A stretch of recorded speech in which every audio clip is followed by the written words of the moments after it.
വളരെ പെട്ടെന്നൊരു ചിക്കൻ കുറുമ ചെയ്തിട്ടെടുക്കാം. അതിനു വേണ്ടി വലിയൊരു സവാള ചെറിയ കഷ്ണങ്ങളായി മിക്സിയുടെ ചെറിയ ജാറിലേക്ക് ഇട്ട് കൊടുക്കാം. ഇനി ഇതിലേക്ക് 4 അല്ലി വെളുത്തുള്ളി, ചെറിയൊരു കഷ്ണം ഇഞ്ചി, ഒരു പച്ചമുളക്. ഇത് അത്യാവശ്യം നല്ല എരിവുള്ള പച്ചമുളകാണ്, അതുകൊണ്ടാണ് ഞാൻ ഒരെണ്ണം എടുത്തിട്ടുള്ളത്. എരിവ് കുറവുള്ളതാണെങ്കിൽ നിങ്ങൾക്ക് 2 എണ്ണം എടുക്കാം. ഇനി ഇതിലേക്ക് 6-7 ചെറിയ ഉള്ളി ചേർത്ത് കൊടുക്കാം. പിന്നെ ഒരു തക്കാളിയുടെ ചേർത്ത് നന്നായിട്ട് അരച്ചിട്ടെടുക്കുക. ഒരുപാട് പേസ്റ്റ് ആവണ്ട, ചെറുതായിട്ടൊന്ന് കറക്കിയിട്ടെടുത്താൽ മതി. ഇനി തക്കാളി എടുക്കുമ്പോൾ പച്ച തക്കാളിയാണ് എടുക്കേണ്ടത്. എൻ്റെ കയ്യിൽ ഇല്ലാത്തത് കൊണ്ടാണ് ഞാൻ ചുവന്ന തക്കാളി എടുത്തത്. പച്ച തക്കാളിയാണ് ഏറ്റവും നല്ലത്, അപ്പോൾ ചെറിയൊരു പുളിയൂടെ കിട്ടും. ഇനി ഒരു കുക്കറിലേക്ക് 2 ടേബിൾ സ്പൂൺ വെളിച്ചെണ്ണ ഒഴിച്ചു കൊടുക്കാം.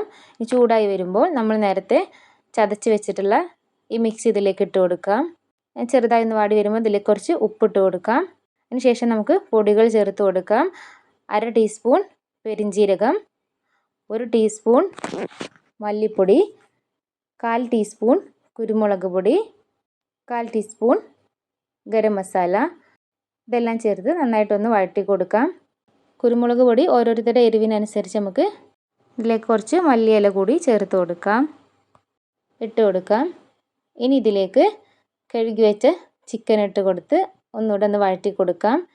ഇനി മിക്സിയുടെ ജാറിലേക്ക് കുറച്ച് വെള്ളം ചേർത്ത് അത് ഇതിലേക്ക് ഒഴിച്ചു കൊടുക്കാം. നന്നായിട്ടൊന്ന് മിക്സ് ചെയ്തതിന് ശേഷം നമുക്കിത് അടച്ചു വെച്ച് വേവിക്കാം. ഹൈ ഫ്ലെയിമിലിട്ട് തന്നെ നമുക്കിത് വേവിച്ചെടുക്കാം. ഒരു വിസിൽ വന്ന് കഴിയുമ്പോൾ നമുക്ക് സിമ്മിലേക്ക് മാറ്റി 2 വിസിലിന് ശേഷം നമുക്കിത് തുറന്നെടുക്കാം. ചിക്കനെല്ലാം നന്നായിട്ട് വെന്ത് വന്നിട്ടുണ്ട്. ഇനി ഇതിലേക്ക് കട്ട് ചെയ്ത് വെച്ചിട്ടുള്ള മല്ലിയില ചേർത്ത് കൊടുക്കാം. ഇനി ഇതിലേക്ക് നമ്മൾ കുറച്ച് തേങ്ങ അരച്ച് ചേർക്കുന്നുണ്ട്. അതിന് വേണ്ടി മിക്സിയുടെ ജാറിലേക്ക് ഒരു പിടി തേങ്ങ ഇട്ട് കൊടുക്കുന്നുണ്ട്. അതിലേക്ക് അല്പം വെള്ളം ഒഴിച്ച് നന്നായിട്ടൊന്ന് പേസ്റ്റ് പോലെ അരച്ച് ഇതിലേക്ക് ചേർത്ത് കൊടുക്കാം. ജസ്റ്റ് ഒന്ന് തിളച്ച് വരുമ്പോൾ തീ ഓഫ് ചെയ്ത് കൊടുക്കാം. അങ്ങനെ വളരെ പെട്ടെന്ന് നമുക്ക് ചിക്കൻ കുറുമ തയ്യാറാക്കിയിട്ടെടുക്കാം. ഇത് പത്തിരിയുടെയോ പാലപ്പത്തിൻ്റെയോ ദോശയുടെ കൂടെയൊക്കെ നല്ല അടിപൊളി കോമ്പിനേഷനാണ്.